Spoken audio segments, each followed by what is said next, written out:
On va parler de sport à présent. C'est demain que débute le tout premier Brussels Paddle Open. Ça se passera sur le site de Tour et Taxi. Alors le paddle, c'est cette discipline à mi-chemin entre le tennis et le squash. Vous allez mieux expliquer cela que moi, Maëlle Arnold-Dussen. Alors les pré-qualifications et les qualifications du tournoi, elles ont déjà débuté depuis dimanche.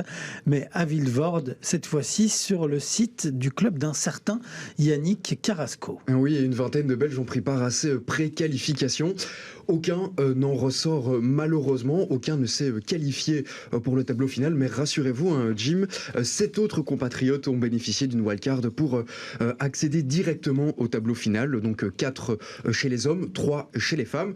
Ce tournoi dans la gare maritime de Tour et Taxi aura donc lieu de mercredi à dimanche, et c'est la première fois qu'est organisée en Belgique une des étapes officielles du World Paddle Tour. C'est le seul championnat du monde reconnu par la Fédération internationale de paddle, et le niveau y est très très élevé. Mercredi à 19h par exemple, l'Argentin Fernando Belastaguin jouera, et pour vous dire, il a été sacré plus de 16 reprises donc champion du monde. Alors pour vous dire, si vous avez l'envie de vous rendre, en tout cas d'assister à ces différents matchs, c'est vachement impressionnant, d'autant plus que les tickets actuellement partent très très vite.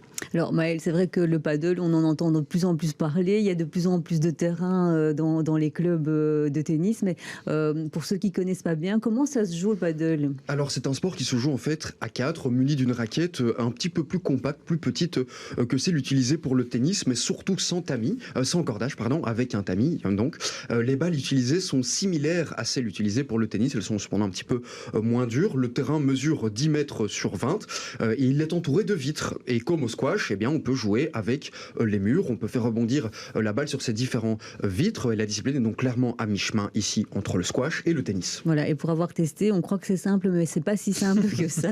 Mais en tout cas, on peut dire que c'est vrai, je l'ai dit, c'est un sport qui est de plus en plus couru en Belgique et à Bruxelles. Oui, clairement, si vous êtes habitué des clubs de tennis à Bruxelles, vous avez pu le constater, pas mal de clubs se sont dotés de terrains de paddle. Le sport, en fait, nous vient du Mexique, qui est assez populaire en Espagne, mais il devient de plus en plus populaire chez nous. Par exemple, ici, en Belgique, il existe l'association francophone de tennis, mais il existe aussi, depuis quelques temps, l'association francophone de paddle. Ouais, et d'où vient finalement ce succès, comme on l'explique? Alors, eh bien, ce succès vient par le fait que le paddle se veut un petit peu plus accessible que le tennis. C'est un petit peu moins technique. Pour les novices, par exemple, on parvient donc plus rapidement à atteindre des résultats, à s'amuser au bout d'une heure de jeu, et la marge de progression est aussi très très rapide, alors que pour le tennis, c'est un petit peu plus technique. Il faut parfois une année de pratique, des cours, des entraînements pour vraiment s'amuser. Et ça se voit dans les chiffres, le nombre de joueurs est en constante augmentation, et le nombre de terrains en Belgique a lui aussi doublé en un an,